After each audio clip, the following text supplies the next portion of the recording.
Italy has spent over half a century trying to build a single bridge, and failing every single time. Not because engineering is impossible, not because the money doesn't exist. The Strait of Messina Bridge, a $15.7 billion suspension crossing that would shatter every record in bridge construction, has been approved by the Italian government, cancelled, revived, redesigned, approved again, and then killed again, 5 separate times since the 1960s. And in 2025, after the Italian Prime Minister gave what was supposed to be the final green light, the project was blocked yet again, this time by Italy's own financial watchdog. So what keeps destroying this bridge before a single foundation is ever poured? The answer isn't what you'd expect. The Strait of Messina is only 2 miles wide. At its narrowest point, but what lurks beneath its surface has terrified sailors and engineers for 3,000 years. In Homer's Odyssey, this is the stretch of sea where Odysseus faced the monsters Scylla and Charybdis, creatures so dangerous he had to choose which one would kill fewer of his men. That myth wasn't random. Ancient mariners who entered the strait encountered whirlpools strong enough to pull small vessels under, and currents that seemed to change direction without warning.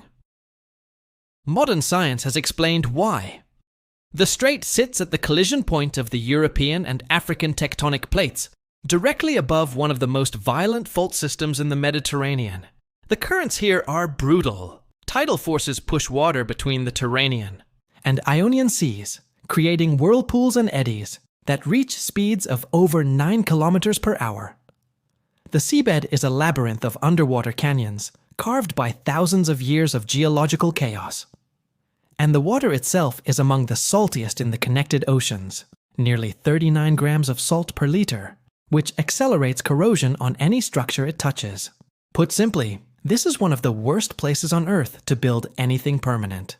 And yet, for decades, Italy has insisted on building the longest suspension bridge in human history right here.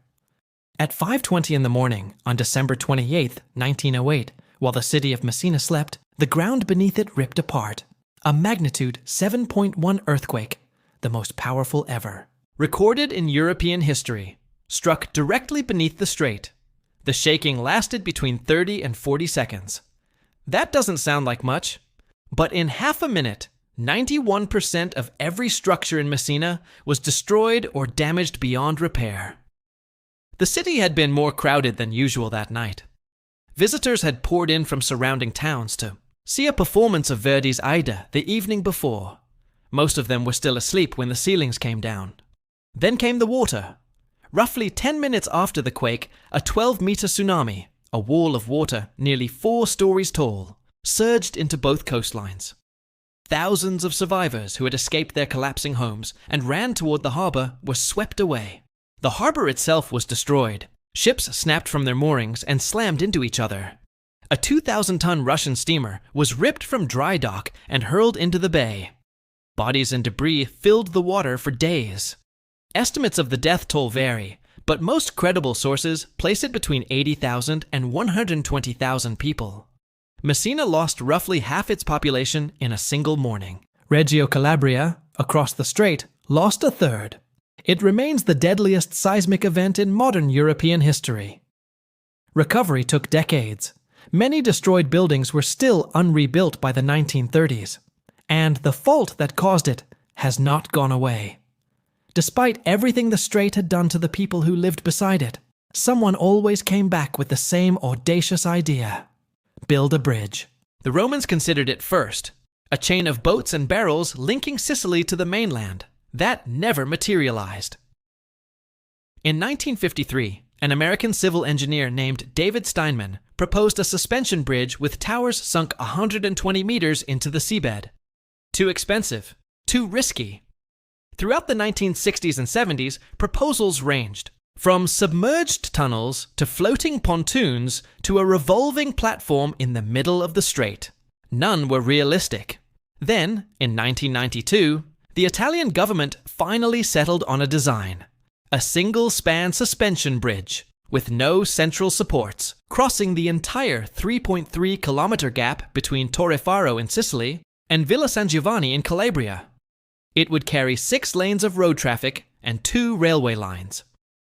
It would be the longest suspension bridge ever built, by a staggering margin. The current record holder, Turkey's Çanakkale Bridge, spans just over 2 kilometers. The Messina Bridge would exceed that by more than 60%, and it would do all of this in one of the most seismically violent corridors on the planet. The numbers alone sound like science fiction. The bridge's total length would stretch to 3,666 meters, with a central suspended span of 3,300 meters. Its 2 main towers would rise 399 meters into the sky, taller than the Eiffel Tower by more than 70 meters. 4 suspension cables, each 1.26 meters in diameter, would carry the deck. Those cables would be composed of steel wires whose combined length would reach 940,000 kilometers. That's 2.5 times the distance from the Earth to the Moon. The deck itself would be roughly 60 meters wide, using a multi-box wing-shaped steel design, known officially as the Messina Type Deck, engineered to remain stable in winds up to 270 kilometers per hour. Wind speeds in the strait have never exceeded 140 kilometers per hour in recorded history, so the margin of safety is enormous. On the seismic front, the bridge is designed to withstand an earthquake comparable to the 1908 disaster, an event engineers classify as having a return period of 1,500 to 2,000 years. Its natural oscillation period is around 30 seconds for the deck and 3 seconds for the towers, which means the structure would roll with seismic motion rather than resist it rigidly. Suspension bridges, by their very flexibility, are some of the safest structures in earthquake zones. Japan's Akashi Kaikyo Bridge survived the 1995 Kobe earthquake virtually undamaged. The Messina design takes that principle even further, but the bridge is only part of the project. On the Sicilian side, 17.5 kilometers of new railway, 93% of it tunneled through rock, would connect the bridge to lines running to Catania and Palermo. On the Calabrian side, new road and rail links would tie into the future Salerno-Reggio Calabria high-speed corridor. 3 underground railway stations would be built in Messina alone. In total, the bridge and its connected infrastructure would serve a regional population of over 400,000 people. The technology is proven. The design is validated. So why hasn't it been built? Here's where the story stops being about engineering and starts being about something far messier. In 2005, a construction consortium led by Webuild, then called Impregilo, won the international tender to design and build the bridge. The contract was worth 3.8 billion euros. Preliminary work on railway diversions started in 2009 under Prime Minister Silvio Berlusconi, who promised the bridge would open by 2016. Then, in 2013, under Mario Monti, the project was cancelled for lack of funds. The entire effort was shelved. In 2006, under Romano Prodi, it had already been cancelled once before. The Italian parliament voted 272 to 232 to abandon the plan, citing doubtful usefulness, earthquake risk, and fears that the project would enrich organized crime networks in the region. That fear was not abstract. Southern Italy's 2 most powerful criminal organizations, Cosa Nostra in Sicily and 'Ndrangheta in Calabria, have historically infiltrated large infrastructure projects. A bridge connecting their 2 territories, funded by billions in public money, was an obvious target. So the pattern became almost predictable. A government would champion the bridge. Opposition would mount. Costs would balloon. Political winds would shift. And the bridge would die again. In August 2025, it finally happened. Or at least that's what the headline said. Prime Minister Giorgia Meloni's government gave what was called final approval through Italy's Interministerial Planning Committee, SAI-PES.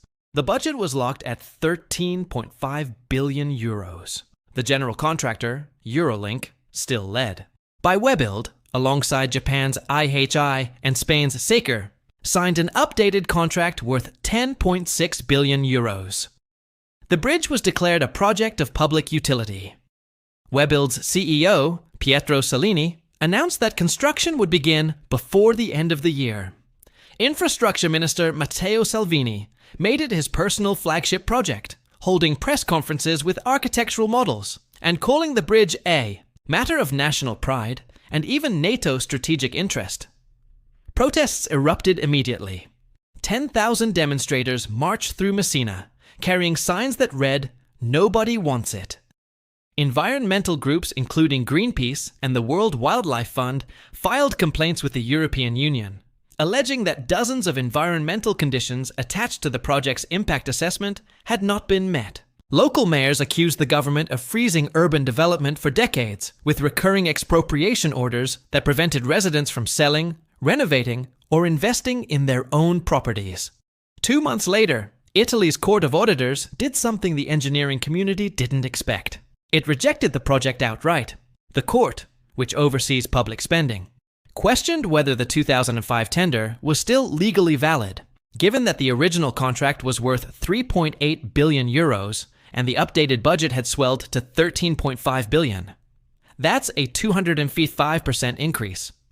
The judges raised concerns about compliance with EU competition rules and whether a completely new tender process should be required. A fresh tender could delay the project by years.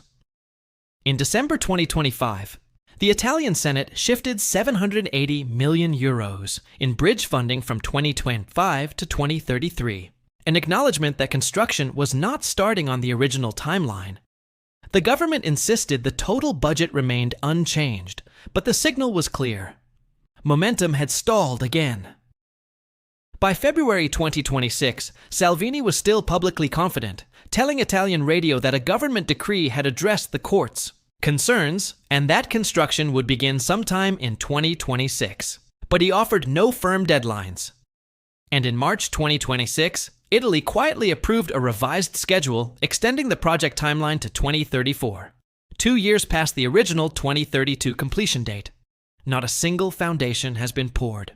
Strip away the politics, the earthquakes, the budget fights, and you're left with a question that cuts deeper than any of them. Why does this bridge keep failing? The engineering is sound. Multiple independent analyses, including studies by Princeton structural engineers, have confirmed that building a suspension bridge in a seismic zone of this magnitude is technically feasible. Japan and Turkey have done it repeatedly. The money exists, or at least the government claims it does. And the economic case is real.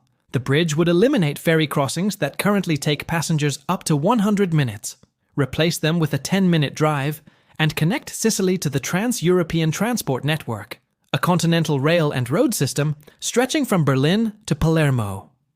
Government projections estimate the bridge would generate 23 billion euros in economic activity and create over 36,000 jobs.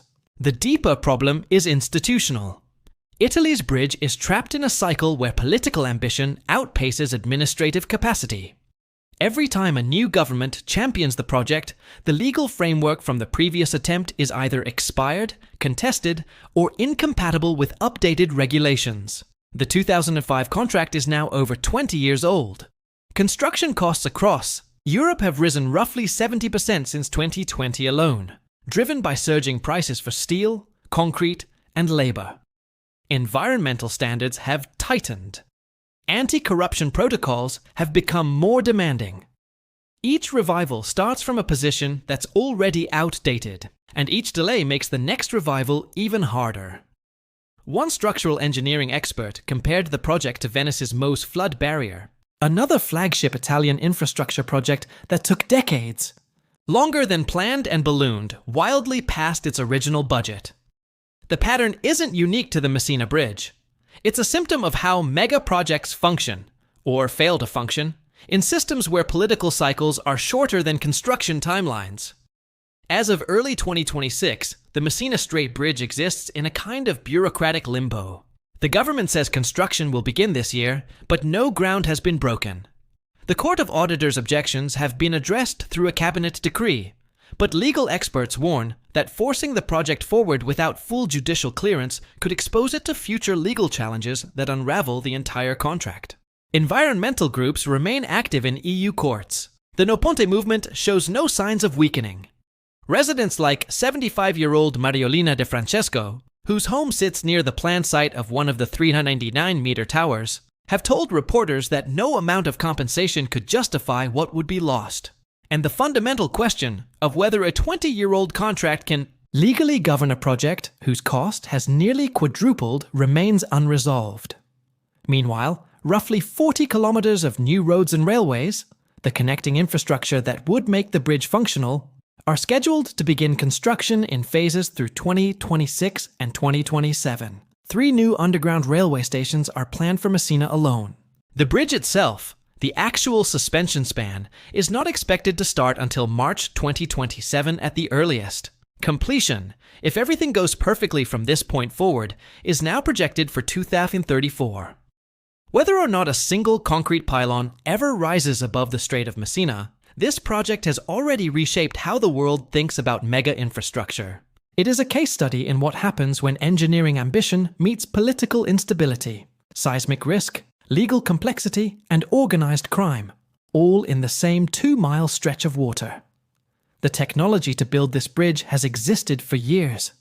The will to build it comes and goes with every election cycle. And the forces working against it, geological, financial, criminal, bureaucratic, are as relentless as the currents in the strait itself. In the next 2 years, we'll find out whether Italy finally breaks the cycle, or whether the Messina Strait Bridge adds another chapter to what is already the longest-running infrastructure failure in European history. If this story fascinated you, subscribe, because what happens next, in southern Italy, could redefine the limits of what nations are willing to risk for a single piece of engineering. One thing is certain: the monsters in the strait aren't finished yet.